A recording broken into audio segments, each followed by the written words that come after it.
ఎట్టి పరిస్థితుల్లో కూడా వద్దు, అవసరమైతే నా శవాన్ని తీసుకొని పోయి ఊరేగింపు చేసుకోండి, కానీ తెలంగాణ లేకుండా కేసీఆర్ రాడు బయటికి, ఈ మాట చెప్పు అని చెప్పి చెప్పాను. అక్షరం పట్టుకోవడమే కష్టంగా ఉంది. ఇక రాడేమో, వాళ్ళు రారు, ఇంకో గంట 2 గంటలు అయితే ఉండడు కేసీఆర్ మాకన్నా భయం.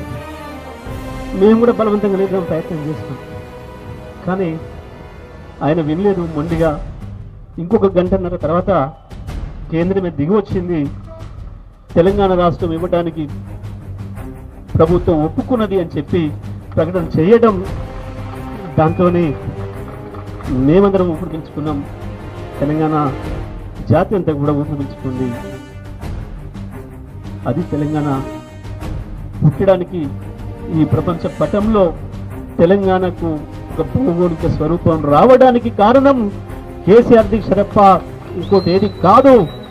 ఇది మనందరికీ తెలిసిన విషయం, ఇది వాస్తవం, ఇది చరిత్ర.